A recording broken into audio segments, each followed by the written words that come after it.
como é que você está? Espero que esteja tudo bem com você. Estamos aqui chegando para mais uma aula que será breve, em cima daquilo que vem sendo trabalhado na Escola Bíblica Dominical, agora de 2023. Nós estamos falando sobre igreja missional, sobre discipulado, enfim, assuntos que envolvem o tema da igreja missional. E aí, trabalhamos em cima de alguns livros. Antes de começar essa aula aqui, eu gostaria só de pedir que você não esqueça de deixar o seu joinha aí no YouTube pra gente. Se tiver alguma dúvida, algum comentário, pode utilizar a parte aí dos comentários para interagir também com o nosso vídeo aqui, porque tudo isso traz engajamento para o canal da igreja, né? E tudo isso traz mais visibilidade para aquilo que nós estamos fazendo aqui no canal da Ibrave. Tá bom? Então, se puder, já faça agora mesmo, para não acabar se esquecendo depois. Bom, para passar rapidamente para o assunto da aula, na última EBD, primeiro domingo agora de março, nós trabalhamos o tema discipulado, né? O livro chama-se Discipulado, Construindo Igrejas Saudáveis, né? Na verdade, Construindo Igrejas Saudáveis é o nome da linha, da série de livros, da qual o livro Discipulado faz parte. Mas o livro em si chama-se Discipulado, Como Ajudar Outras Pessoas a Seguir a Jesus. Eu vou já passar para o primeiro quadrinho aqui para que você veja a foto do livro aí. Se você achar o conteúdo interessante, depois você pode procurar para comprar ou ler no Kindle, enfim. Kindle é aqueles livros eletrônicos, né? E bom, sem mais delongas, o que é o discipulado? Se eu parar e perguntar para você o que você entende por discipulado, o que você me responderia? Eu gosto sempre de começar falando sobre os dois tipos de discipulados que existem.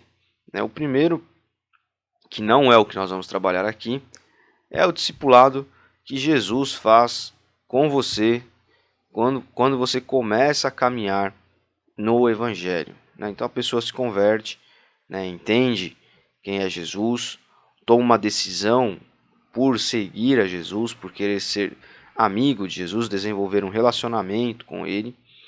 E aí então Jesus começa na vida dessa pessoa um processo chamado de santificação. Para alguns cristãos mais fundamentalistas, mais moralistas, a santificação ela se resume a atos exteriores, então o que a pessoa faz ou deixa de fazer exteriormente. Então eu não falo isso, eu não faço aquilo, eu não bebo porque eu sou crente, eu não faço isso porque eu sou crente. Então a pessoa, conforme vai vencendo esses pecados, geralmente as pessoas falam pecados carnais, a natureza do homem, etc. Pegam textos de Paulo e tal. Conforme a pessoa vai vencendo essas coisas, aí esses cristãos vão dizendo, não, essa pessoa está num processo de santificação. Ela está largando o vício, ou ela está, enfim, antes ia em tal lugar, ia na balada, sei lá, hoje não vai mais, porque agora ele está se santificando. Mas o processo de santificação ele não necessariamente é isso. O processo de santificação é o processo em que eu vou me aproximando de Jesus. Eu vou entrando no meu discipulado com ele e na medida em que ele vai me pedindo as coisas, eu as vou entregando nas suas mãos. A minha vida está totalmente sob o senhorio de Cristo. Aí você fala, poxa, Ítalo, mas isso daí é claro que vão gerar, você falou que não são atos externos, mas isso vai gerar atos externos. Exatamente. Só que veja, não é por uma insistência da igreja, da família, de um discipulador, de um líder. É Cristo quem fala ao coração da pessoa e é Cristo quem muda a situação. Então a pessoa precisa ser disposta a entregar o seu problema, o seu vício, a sua situação de fato a Jesus. Existem cristãos que ainda não estão sendo discipulados por Cristo. Então vão na igreja, cantam, enfim, fazem tudo o que um crente, para ser aqui bem aberto, tudo o que um crente faz. Às vezes até exortam os outros, Às vezes olham para os pecados dos outros, Fala, olha, isso está errado, não sei o quê, enquanto eles mesmos ainda não entregaram a sua vida de fato a Jesus. Eles creem em Jesus, eles até às vezes ouvem a voz de Cristo ao seu coração, só que o processo de santificação, de discipulado com Cristo, passa necessariamente pela entrega. Então, de nada adianta eu não fazer algo se eu não tenho esse contato com Cristo dentro de mim, se eu não tenho esse discipulado de Cristo na minha vida. Não adianta eu simplesmente, eu não bebo porque eu sou crente. Não, mas e o que Cristo fala a você, no seu íntimo, no seu coração? E o seu processo de santificação, e o seu processo de crescimento? É claro que, muitas vezes, o pastor da igreja, ou um líder específico dentro da igreja, vai te ajudar, através do processo de discipulado cristão, que é o que nós vamos falar na aula hoje, a se aproximar de Cristo e ir entregando as coisas a Ele. Mas veja, não é a insistência de uma pessoa, não é o simples fato de existir uma doutrina, mas é o Espírito Santo que habita em você, que conversa com a figura de Cristo, que é uma figura real, é uma pessoa viva, e vai aos poucos tornando natural um processo de mudança na sua vida. Que antes você fazia algo e agora você passa a não mais fazer. Antes você era de um jeito e agora você não é mais. Então aquele que mente, aquele que mentia, não mente mais. Aquele que era orgulhoso vai quebrando o orgulho, vai sendo mais humilde. Aquele que era invejoso vai deixando de ser invejoso, vai passando a apreciar as conquistas alheias, as conquistas do outro. E isso é um processo que muitas vezes pode levar anos com a pessoa dentro da igreja, a pessoa já na caminhada. Mas é claro, para que haja mudança, eu preciso quebrar as minhas barreiras, eu preciso jogar fora o meu escudo, eu preciso ser totalmente aberto com Jesus, totalmente sincero com Ele. Então eu preciso fazer o meu autoexame, eu preciso conversar com Jesus como quem conversa, acho que você já deve ter visto a cena em algum filme, alguma coisa, como quem conversa com um psicólogo, que deita ali naquela cama, naquele divã, enfim, naquele sofá, e na medida em que vai colocando as coisas para fora, quem vai ouvindo vai ajudando, quem vai ouvindo vai fazendo apontamentos. É isso que Jesus quer fazer com você. Então esse é o discipulado de Cristo, que o que comumente se diz santificação. Mas o discipulado que nós vamos trabalhar aqui neste livro, como eu já disse, é como ajudar outras pessoas a seguir Jesus. Ajudar pessoas a seguir Jesus é ajudar pessoas a entenderem a natureza de Cristo, quem é Jesus, a crescerem no Evangelho, a crescerem em sabedoria. Muitas vezes, como eu estava falando agora, é ajudar alguém que está enfrentando um problema, não com o olhar do julgamento, não trazendo um jugo, um peso nas costas daquela pessoa, mas estando ao lado e ajudando a caminhada cristã, fazendo um devocional junto, orando junto. Discipular não é só pregar o evangelho ou ensinar doutrina evangélica ou cristã ou católica, ou o que seja. Discipular é acompanhamento, é tempo de caminhada, é paciência, é construção de relacionamento. O que nós falamos em relação a Cristo, muitas vezes uma pessoa também pode fazer. Não fazer como Cristo faz, mas fazer o que eu digo de ser um companheiro, alguém que vai se juntar a você na peregrinação cristã. Então, partimos para a segunda pergunta. Por quê ou por quem estamos aqui? O que você está fazendo neste mundo aqui? Por que você vai à igreja? Por que você tem comunhão com as pessoas ali? Por que Jesus estabeleceu a igreja e não algo limitado ao indivíduo? Porque ele falou, olha, eu vou fundar uma comunidade e as pessoas nessa comunidade viverão o reino de Deus, trarão para essa terra aqui, na qual estou indo embora, o reino de Deus. É mais ou menos como se ele estivesse falando dessa forma. Claro que ele não usou essas palavras. Mas, por que você está aqui? Se Jesus te alcançou e se você já está no processo de discipulado com Cristo, o que mais há para você fazer? Por que ele te chamou? Ele chamou você por outras pessoas. Ele não chamou você para que você fosse unicamente seu pupilo e nada mais além disso. Fosse um excelente aprendiz. O aprendiz que não coloca em prática o que aprende, né, por definição, não é aprendiz. Né? A definição de aprendiz é alguém que aprende do seu mestre, sobretudo quando nós falamos de discípulo, na concepção que a época de Jesus tinha de discípulo, que era alguém que não só aprendia e colocava em prática, mas incorporava, né, o seu mestre, fazia as coisas da maneira igual, às vezes até trejeitos, etc. A definição de aprendiz e de discípulo plena só pode ser alcançada quando você não só aprende com a pessoa e copia os seus ensinamentos e os propaga, mas quando você vive como aquela pessoa vive. Então Jesus chamou você não para ter uma caminhada sozinha, uma peregrinação cristã onde é você e Deus, você e Deus. O Evangelho não diz respeito, não, o Evangelho não é vertical. Ele não diz respeito apenas a eu e Deus. O Evangelho ele começa na verticalidade e termina de maneira horizontal, na horizontalidade. É eu, Deus e o próximo. É Deus, eu e você. A minha religião com Deus, o meu relacionamento com Deus, se ele só se resume a isso, ele não é um relacionamento cristão. Ele não é aquilo que Jesus pensou, trabalhou e implementou aqui na sua passagem física, carnal por este mundo. Você está neste mundo aqui para crescer em Deus e com Deus, no discipulado direto com Cristo, e compartilhar esse crescimento e plantar crescimento na vida de outras pessoas, dentro e fora da igreja. Então sempre tenha em mente que o domingueiro, o cristão que vai, senta no banco e para por aí, ele não está vivendo a vida cristã.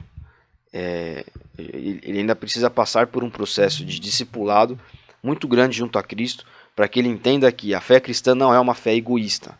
Inclusive, só fazendo um parênteses, nós estamos na época da quaresma, né, a época que eu gravo esse vídeo aqui em março, e a quaresma inclusive traz essa noção para nós, né, porque é a prática da oração e da caridade, né, então é eu e Deus, Deus e o próximo, porque eu preciso fazer a caridade, eu preciso distribuir, né, fazer caridade, não fique pensando somente em fazer boas ações, digamos assim, ação social, etc. Isso também envolve. Mas o processo de discipulado que nós estamos fazendo aqui, nós estamos falando aqui, melhor dizendo, também pode ser encarado como um processo de caridade, quando eu invisto tempo, conhecimento e compartilhamento, né, daquilo que Cristo é, da minha vida cristã, daquilo que eu tenho vivido com outra pessoa. Então, como eu estava dizendo, a caminhada cristã não é construída sozinha, né? É eu, Deus e o próximo, eu, Deus, você. E coloquei alguns versículos aí para que você veja a natureza comunitária do Evangelho, na verdade, desde lá do Gênesis. Então, quando Deus falou, façamos os seres humanos à nossa imagem, etc, etc, etc, ele não diz eu vou fazer como eu quero, mas ele falou façamos, porque no âmbito do seu grupo divino, né, no âmbito da sua própria pessoalidade, 3 em 1, né, Deus Pai, Deus Filho, Deus Espírito Santo, ele ali mesmo não fez tudo sozinho. Ele viveu, ele compartilhou, e quando ele cria o ser humano, ele compartilha com o ser humano de si próprio, da sua imagem, daquilo que ele cria, né? Compartilha inclusive quando fala, olha, dê nome aos animais. Então, olha, eu criei, mas eu quero que você dê nome, eu quero que você seja participante, coparticipante nisso. Então, Deus ele é um Deus da comunidade, ele é um Deus do próximo, da proximidade, do compartilhamento, da fraternidade. Ele não é um Deus egoísta, ele não é um Deus só da sua vida cristã, eu vivo na minha vida cristã em casa. Não, eu vou na igreja, faço meu culto lá e vou embora para casa e não quero contato com ninguém. Não, você não está vivendo igreja, você não está vivendo o reino de Deus na sua vida, e você não está trazendo o reino de Deus para este mundo aqui, se você pensa dessa forma. Não, eu quero acabar o culto, eu quero ir embora para casa. Está errado. Crente tem que ter companhia. Crente tem que viver em família. A igreja precisa estar reunida, inclusive para que haja amadurecimento espiritual na sua vida e na vida das pessoas, né? E aqui, em Marcos, quando Jesus escolhe nominalmente, né, o evangelista coloca nominalmente cada um dos escolhidos de Jesus para começar essa implantação do reino de Deus aqui no mundo, digamos assim, né? É aí que a igreja tem início. É aí que muda a dinâmica de relacionamento de Deus com a humanidade, com este mundo, né? Deus cria, digamos assim, a sua família terrena aqui. Então, se nós somos seres, já desde a nossa criação, como nós vimos agora aqui em Gênesis, feitos em comunidade, é claro que nós precisamos viver em comunidade. E uma vez que eu vivo em comunidade, eu tenho que necessariamente entender que eu sou influenciado. Você influencia e você é influenciado. Pobres daqueles que pensam como pensam por si próprios, né? Porque você não pensa como você pensa, você não age como você age, você não faz as coisas como você faz porque você quer. Mas as suas opiniões, as suas ideias, aquilo que você pensa, aquilo que você faz, vem sendo construído através de influências na sua vida. Então a primeira influência que a gente tem é da própria família, né? A personalidade, o jeito de ser, muitas coisas, né? O porquê fazer aquilo daquela forma, o porquê gostar de comer tal coisa ou não. Muito disso vem da sua própria família, dos seus pais, dos seus irmãos, das pessoas que estão com você desde que você nasceu. Né? Você, mas eu não tenho família, fui por orfanato. Tudo bem, dali das pessoas do orfanato, enfim. Né? Nós somos influenciados e nós influenciamos. A opinião pública, né, digamos assim, ela não é pública, ela é direcionada por alguém, né? E aí por vários tipos de interesse, políticos, financeiros, ideológicos, etc. Mas as pessoas pensam como pensam porque alguém tem levado elas a fazer dessa maneira. E mesmo quem pensa contrariamente fundamentado em ideias, em construções intelectuais de outras naturezas, de outras pessoas, enfim. Então, diferente da natureza divina, nós somos mutáveis. Deus tem como sua constituição a imutabilidade. Deus não muda. Deus é. Quando você lê no Antigo Testamento, eu sou o que sou, né? Deus, às vezes, quando ele fala com Moisés, por exemplo, e em outros casos também, quem tu és? Eu sou o que sou. Eu sou isso que você está vendo. Eu sou Deus, você não me compreende, né? E então isso para você basta. Eu sou quem eu sou o que eu sou. Deus é imutável. Então Deus lá do Antigo Testamento é o mesmo Deus de hoje. É o Deus Pai que enviou Jesus Cristo aqui a este mundo, se materializou, digamos assim, né? Tornou-se humano para nos trazer o caminho de religação, de amizade, de relacionamento com Ele. E nós podemos escolher, então, uma vez que nós somos mutáveis, como nós queremos ser influenciados e como nós queremos influenciar. Você quer ser influenciado por Cristo ou você quer ser influenciado por outras coisas? A natureza humana caída, Eva, por exemplo, o que aconteceu com Eva? Sofreu influência externa e pecou porque foi influenciado. Então, o que nós temos que fazer enquanto igreja, enquanto filhos de Deus, no sentido de reconhecermos a Jesus como Salvador e estarmos na peregrinação, no caminho do Evangelho, querendo nos aproximar o máximo dele, dessa figura que foi Jesus Cristo, a ser imitada, nós devemos ter consciência de que nós precisamos influenciar. O cristianismo, nós estávamos falando agora há pouco sobre igreja, sobre estar junto.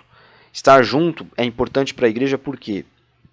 Porque é ali que nós trocamos influências, é ali que nós trocamos experiências, é ali que nós nos aproximamos em amizade, em fraternidade uns dos outros. E é claro que, se você está com seus irmãos na igreja, você está menos suscetível a outro tipo de influência na sua vida. Estou dizendo que a igreja é perfeita e que não existem pessoas dentro da igreja que podem, escolher maus caminhos. Estou dizendo que você precisa tomar uma decisão de, primeiro, ser influenciado. Então eu quero prestar atenção em determinados tipos de coisa. Eu quero viver uma vida mais devocional, de mais busca de Deus. Vou fazer orações todo dia, ler a Bíblia, acompanhar as propostas que a igreja me coloca de evangelho diário, de devocional, de leitura semestral ou anual da Bíblia, enfim. Vou buscar esse tipo de influência. Vou desligar o Netflix, vou desligar o YouTube um pouquinho, né? Vou dar uma separada na minha amizade lá no trabalho. Não vou cortar a relação com a pessoa, porque eu posso inclusive influenciar aquela pessoa para o bem. Mas eu vou determinar até que ponto aquela pessoa vai me influenciar. Até que ponto aquela pessoa vai me levar a fazer ou não algo. A falar ou não algo. A pensar ou não de alguma forma. E vou optar por influenciar. O discipulado trata de influência. Como você tem usado a sua influência? Por mais que você não pense, você influencia onde você está. As pessoas às vezes olham para você e você as olha de volta, imaginando que ninguém presta atenção em mim, ninguém me valoriza. Se eu falar ninguém vai me ouvir. Mas aqui eu sou peão e o outro é patrão. Mas aqui eu sou mulher e o outro é homem. Mas aqui eu sou homem e o outro é mulher. Mas aqui, enfim. Mas tenha sempre em mente que você tem o Espírito Santo dentro de você. Você tem algo a mais, digamos assim, que outras pessoas não têm. E esse Espírito Santo está em conexão com o Espírito de Deus. Esse Espírito Santo que habita dentro de você. Então, você pode sim, mesmo não sendo tão observado, não sendo tão contatado, ou tendo uma personalidade um pouco mais retraída, sendo mais introspectivo, falando pouco, não sendo tão aberto, tão extrovertido, você ainda assim pode influenciar. Porque Deus pode direcionar uma pessoa para um dia conversar com você. E através de uma conversa simples, você influencia alguém. Então, a nossa vida impacta quem está à nossa volta. Mesmo que estejamos no fundo do poço ou não nos sintamos respeitados pelos que nos cercam. Até o luto, às vezes, ou uma situação de doença, ou uma situação ruim, pode servir para que você inspire pessoas. As pessoas olharão para você e verão algo de diferente na maneira como você encara determinada situação. Então, dito isso, quero que você use a própria figura de Jesus Cristo como inspiração. Ele sofreu, ele morreu, ele passou por algo que não precisava ser passado, porque ele era Deus, ele poderia vencer tudo aquilo, ele poderia impedir que as pessoas fizessem o que fizeram com ele, mas, depois de todo o seu sofrimento, ele trouxe cura e vida através do seu sofrimento. Então, você pode fazer através da sua situação atual de sofrimento, de dificuldade, enfim, não sei qual possa ser, trazer vida a outras pessoas. Você pode influenciar pessoas. Então, tenha sempre isso em mente. O discipulado trata disso. Então, como você vai usar a sua influência? Quando essa vida aqui terminar e você encontrar com Cristo após a sua morte, o que você terá deixado de legado, de frutos na vida de outras pessoas? Então, eu quero, para encerrar essa primeira parte da nossa aula aqui, e aí semana que vem eu volto com mais um pouco para você, eu gostaria que você tivesse em mente que a igreja, muito tempo, né, a igreja de uma maneira geral, ficou presa ao Apocalipse, pregando a segunda vinda de Jesus e fazendo pregações de púlpito e achando que isso era efetivo, de forma assim a dizer, olha, venha para Jesus porque você vai morrer e vai para o inferno, ou nós precisamos, você tem uma vida eterna e você precisa optar por Jesus para que você seja salvo. Enfim, um tipo de pregação que hoje em dia não cabe mais. Porque se você falar para a pessoa, olha, essa sua prática, esse seu modo de vida, isso que você faz vai te levar para o inferno, a pessoa vai olhar para você e vai falar, beleza, mas na minha construção, na minha opinião, não vai levar, na minha opinião isso é bom. Tá bem, essa é a sua opinião. A minha opinião é que Deus está em todas as coisas. Deus ama a todos, enfim, isso até é uma verdade, né? Mas, enfim, a pessoa vai dar um jeito de te contra-argumentar. E ela vai achar que aquilo que tem dentro dela, a opinião dela, é a mesma, tem o mesmo peso que a sua, e não interessa de onde você trouxe a sua ideia, não interessa de onde eu trouxe a minha. Vai viver feliz do seu modo, eu vou viver feliz do meu modo. Então, nós precisamos deixar legados de relacionamento na vida das pessoas. O evangelismo, hoje em dia, ele não funciona mais dessa forma, como funcionou até meados dos anos 60, onde uma pessoa lotava um ginásio, um estádio de futebol, e ficava fazendo esse tipo de pregação. Olha, o fim dos tempos está próximo, né? Liberte-se dos seus pecados, Jesus ama você. Não funciona mais assim. Hoje funciona quando você influencia pessoas. através do relacionamento, principalmente. Discipulado é relacionamento, é tempo de convívio, é construção de conhecimento conjunta, é troca de ideias, é paciência, é amizade, né? Então, é mais ou menos o que nós vemos no Evangelho, os discípulos de Jesus discipulando, né? Ou seja, ajudando os outros a seguirem Jesus ou a conhecerem Jesus. Então, de que maneira nós temos sido os discípulos de Cristo dentro e fora da igreja, nesse sentido aqui? Então, preste atenção nas pessoas que estão ao seu redor, com quem você pode conversar. Peça muito, ore muito por essas pessoas. Se quer muito falar de Jesus para alguém, explicar o que é a vida com Cristo, quebrar preconceitos e ideias e hipóteses que a pessoa tenha na mente dela, isso é excelente. Ore muito por essa pessoa, então. E vá pedindo que o Espírito Santo coloque dentro da sua cabeça as oportunidades, as ideias, na oportunidade, nos momentos em que houver algum tipo de conversa, que ele te ajude a inspirar essas pessoas.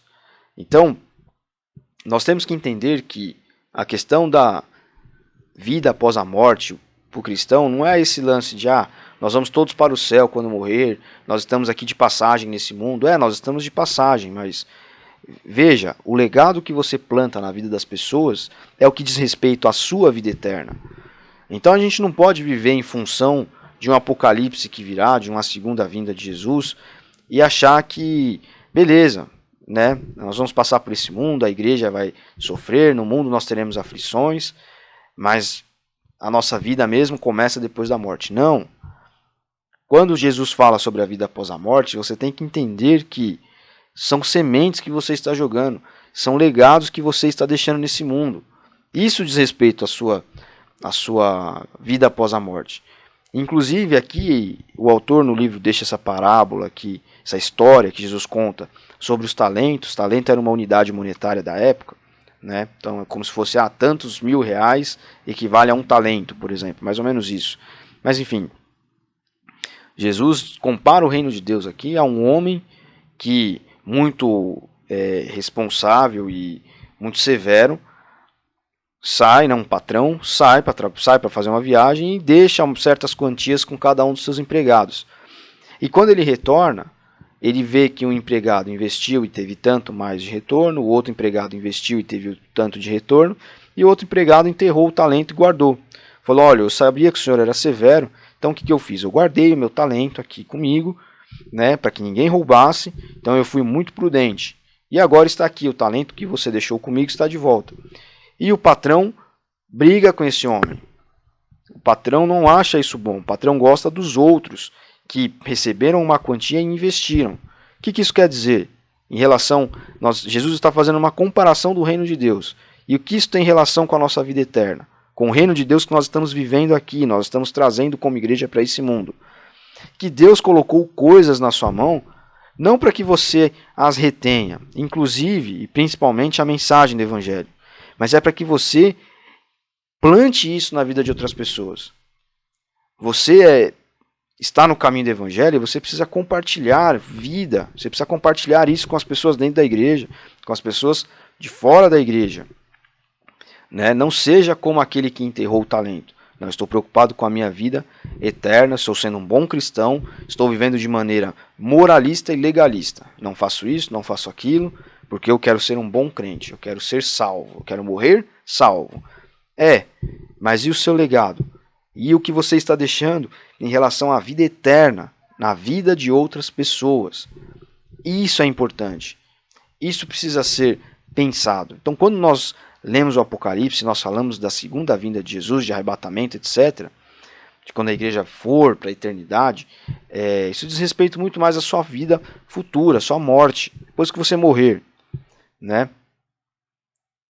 Deus vai olhar para a sua vida e vai ver quantos talentos plantados. Então, a vida de discipulado, de discipular e de se permitir ser discipulado, diz respeito justamente a isso, a plantar legado na vida das pessoas. Não por você próprio, é claro, mas pela capacitação que Deus dá a você quando você se coloca disponível a fazê-lo. Então eu quero encerrar essa primeira aula dizendo para você, não tenha medo de ser discipulado, né? Não tenha medo de discipular. Se você quer ser discipulado, procure uma pessoa da sua confiança, que seja da sua igreja, que possa te prestar auxílio. Ah, Ítalo, mas auxílio para quê? Eu tenho 30 anos de igreja. Auxílio para acompanhar você, para orar com você, para tomar um café durante a semana e conversar. Conversar sobre qualquer coisa, ter amizade, conversar também sobre as coisas de Deus. Leia junto uma passagem, fala, olha, vamos ler Mateus 1 essa semana? E aí no sábado, tal dia, a gente vai trocando ideia durante a semana, não sei. A gente fala sobre o que você aprendeu, o que eu aprendi, a nossa visão. Vamos trocar uma ideia? Monta um grupo, né, de pessoas dentro da sua igreja. E prepare-se também para que fora da igreja você possa muitas vezes discipular alguém, né? Não ficar fazendo aquela pregação doutrinária, olha, você precisa ir para a igreja, olha, Deus fez isso na minha vida, Deus fez aquilo, Deus, Deus, Deus. Não, mas nos momentos em que forem apropriados e aparecerem, você vai saber, né, falar, olha, eu estou com tal dificuldade, Deus tem me ajudado, eu só não desisti ainda porque Deus está aqui comigo. Enfim, inspirar pessoas. Então, se você se sentiu tocado, procure alguém para que você seja discipulado.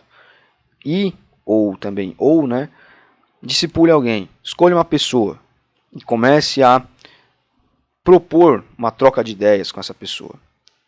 Principalmente dentro da igreja, né? É mais fácil de começar. Mas enfim, na última aula também a gente vai ver um pouquinho sobre isso, sobre a escolha e como escolher, né, e o porquê da escolha, enfim, em relação ao discipulado. Mas por hora, ore, né, para que a sua influência seja uma boa influência, tanto como influenciador, como influenciado também. Para que Deus esteja com você, para que você seja mais próximo, para que você cresça espiritualmente, amadureça no Evangelho. Existem pessoas dentro da igreja que elas precisam amadurecer sua vida cristã. Elas ainda têm problemas psicológicos, emocionais, espirituais. E para cada um desses problemas a gente pode buscar ajuda espiritual, é claro, na Bíblia, em Jesus, Espírito Santo, e até profissional algumas vezes, né? E é um tratamento casado. Então, vamos viver o discipulado. Tá? Espero que essa aula tenha trazido enriquecimento para você, inspiração para você. E na próxima semana nós vamos para uma segunda aula de mais ou menos 25, 30 minutos sobre esse livro aqui, Discipulado, um livro muito importante, nosso primeiro livro no mês de março, aqui na Escola Bíblica de Março, ou melhor, nosso segundo livro da Escola Bíblica deste ano, né, trazido aqui no mês de março. Tá bom? Então espero que essa aula tenha trazido aí um aprendizado para você. Espero que seja algo prático, que você possa colocar em prática na sua vida. E ore muito para que esses objetivos sejam alcançados, para que a gente possa viver essa realidade em família, em igreja e também de maneira pessoal. Deus abençoe você, até domingo. Não esqueça de curtir e compartilhar o vídeo aí, para ajudar a gente aqui com o engajamento. E qualquer dúvida, qualquer pergunta, o WhatsApp da igreja está aberto para você e os comentários do YouTube aí também estão. Beleza, pessoal? Deus abençoe. A gente se vê no domingo. Tchau, tchau.